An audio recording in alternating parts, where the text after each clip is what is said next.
New podcast with Elon Musk dropping tomorrow, but guess what? They've already posted some of their key highlights. Tesla investors are going to want to pay very close attention to this. It's harder to scale on the ground than it is to scale in space. Any given solar panels can do about 5 times more power in space than on the ground. So it's actually much cheaper to do in space. My prediction is that it will be by far the cheapest place to put AI will be space in 36 months or less, maybe 30 months. 36 months? Less than 36 months. You can mark my words. In 36 months, but probably closer to 30 months, the most economically compelling place to put AI will be space. Consider the implications. Less than 3 years from now, the most economical place to put AI is space. Just consider this. The amount of money today being spent on AI, particularly training and inference, e.g.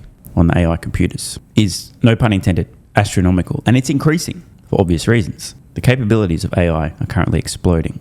The value AI can create, add, the time that can be saved, the productivity improvements. It's outrageous. Straight off the bat there, Musk pointing out that solar in space, you're going to get roughly 5 times as much energy versus Earth-based solar.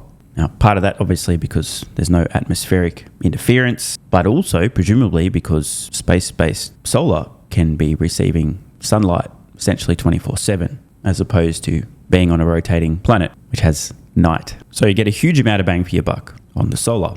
There's another important component too, for those who don't know. The amount of physical hardware, the infrastructure required to build out an AI data center on Earth. You don't just buy a few H100s from NVIDIA and press on. There's so much involved getting the AI compute up and running. Everything from approvals, construction, the thermal management, sourcing, the energy required, it's a mess. Most of the cost, if you're doing AI in space, disappears. Thermal management goes from a nightmare, an extremely expensive, complicated, challenging nightmare to, you just radiate heat away on the side that's not facing the sun. It's near zero, as in near absolute zero. You don't need to worry about where the energy is coming from because there's this thing called the sun. Free energy, 24 hours a day, close to zero maintenance required. And I hate to go here, but there's also another factor just in terms of security and safety. Imagine for a moment if a psycho adversary decided to hypothetically destroy, a $50 billion AI training supercomputer on Earth. If it's located on a single site, which you typically want to do, we could in an instant obliterate tens of billions, eventually maybe even hundreds of billions of dollars of compute like that. If instead you have literally 1 million plus AI satellites separated by vast amounts of space, you don't have that same physical hardware concentration risk. Now, I don't want to get too far down in the weeds here, but the last point I want to make, if Musk is right, and look, maybe he's off by a few months, but clearly, over the long term, you don't need to be a genius. Get 5 times as much bang for your buck with solar. Thermal management's a breeze. You don't need to get building approvals. Don't need to source the energy. It's a no-brainer. The limiting factor here is launch costs, which, by the way, if you happen to have reusable rockets, problem solved. SpaceX currently developing Starship, able to send far more mass to orbit than they currently can with their Falcon 9 and Falcon Heavy, which is rarely used. The SpaceX launch business is about to go ballistic. Hence the recent merger with XAI, an extremely probable IPO for the new entity, presumably by mid-year.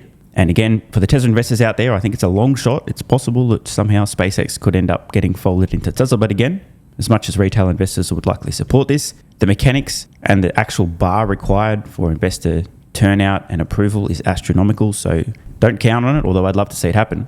From here, most likely we see a SpaceX IPO, a massive capital raise, many, many, many tens of billions of dollars, balls to the wall, accelerate Starship development, and start cranking these things out. We also have a relatively clear timeline. If 30-ish months, let's just call it 3 years from now, space-based AI is going to be the cheapest. Anyone want to take a guess at when SpaceX would want to begin launching their space-based AI compute? Anyone? Let's get back to Musk. And then it will get ridiculously better to be in space. Once you start thinking in terms of what percentage of the sun's power are you harnessing, you realize you have to go to space. You can't scale very, very much on Earth. But by very much, to be clear, you're talking like terawatts. Yeah. Well, all of the United States currently uses only half a terawatt of power on average. Yeah. Right. So, if you say a terawatt, that would be twice as much electricity as the United States currently consumes. So that's quite a lot. And can you imagine building that many data centers? I mean, that many power plants? It's like those who have like lived in software land don't realize that they're about to have a hard lesson in hardware that it's actually very difficult to build power plants. And then you don't just need you need power plants, you need all of the electrical equipment, you need the electrical transformers to run the transformers. Have you ever tried to do an interconnect agreement with a utility at scale, like with a lot of power? As a professional podcaster, I can say that I'm not, in fact. Yeah. Can't you solve this with your own behind the meter power stuff? You can build power plants. Yeah. That's what we did at XAI for closest to it. Why isn't this a generalized solution? It's very difficult to scale other forms of power. You can scale potentially solar. Solar cells are already very cheap. I think like solar cells in China are around like 25, 30 cents a watt or something like that. It's absurdly cheap. Now put it in space and it's 5 times cheaper. In fact, no, it's not 5 times cheaper, it's 10 times cheaper because you don't need any batteries. So the moment your cost of access to space becomes low, by far the cheapest and most scalable way to generate tokens is space. It's not even close. It'll be an order of magnitude easier to scale. 5 years from now, my prediction is we will launch and be operating every year more AI in space than the cumulative total on Earth. Yeah. Man, we've got to take a moment. That is a massive prediction. Half a decade from now, every year, more space-based AI launching than the cumulative, as in everything on Earth per year into space. This is why SpaceX is now balls to the wall. They've merged with XAI, going to do a massive capital raise, likely in conjunction with an IPO. And I would, again, just like to remind the Tesla investors in the room that every single one of these space-based AI satellites, again, I'm collectively calling this Starthink until someone comes up with a better name, will require solar panels. And I just so happen to know a company that recently announced their intent to massively scale up solar production. Tesla. Oh, and that same company also is going to be getting into the chip fabrication business, as in AI chips, as in the things that are going to go in the satellites with the Tesla solar on them are also going to have a chip, presumably produced by Tesla. Kind of weird how there's so much convergence between these Musk companies. I think towards the end of this year, I think probably chip production will outpace the ability to turn chips on. The chips are going to be piling up and won't be able to be turned on. How do you design this chip for space? What changes? Well, I guess you want to design to be more radiation tolerant and run at a higher temperature. You know, roughly if you increase the operating temperature by 20% in degrees Kelvin, you can cut your radiator mass in half. Running at a higher temperature is helpful in space.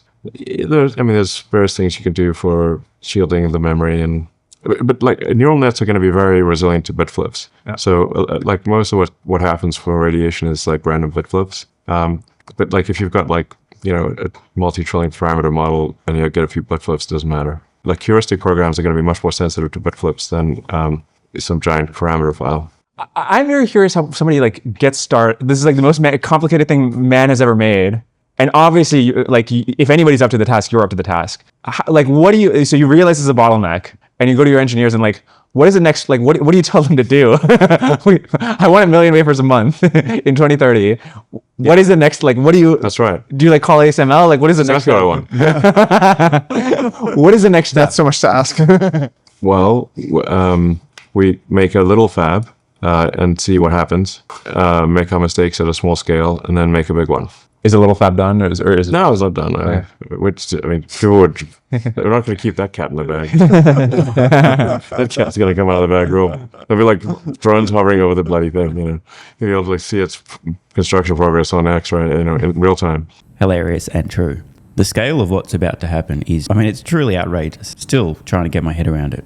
And the position that SpaceX finds themselves in, with an incredible cost advantage in terms of mass to orbit. They're currently launching most of the mass to orbit annually with a massively increasing launch rate, while simultaneously developing Starship, which is going to further and dramatically drive the cost to launch down.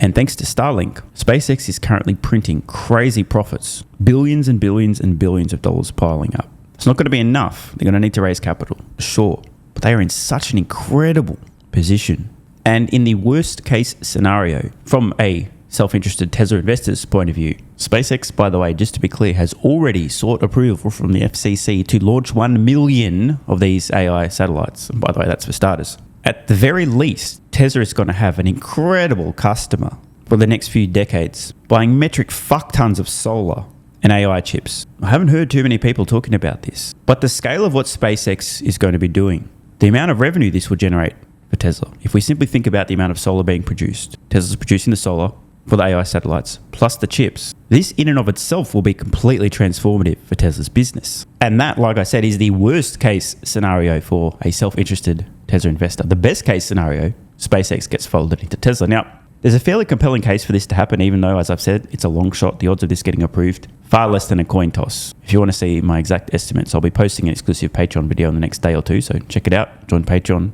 link in the pinned comment. Think about, however, the cost savings to SpaceX themselves. If rather than having to buy solar and AI chips from Tesla as a third party, so they're not going to be getting them at cost, that wouldn't be right. Tesla would have to sell them and do so for a profit.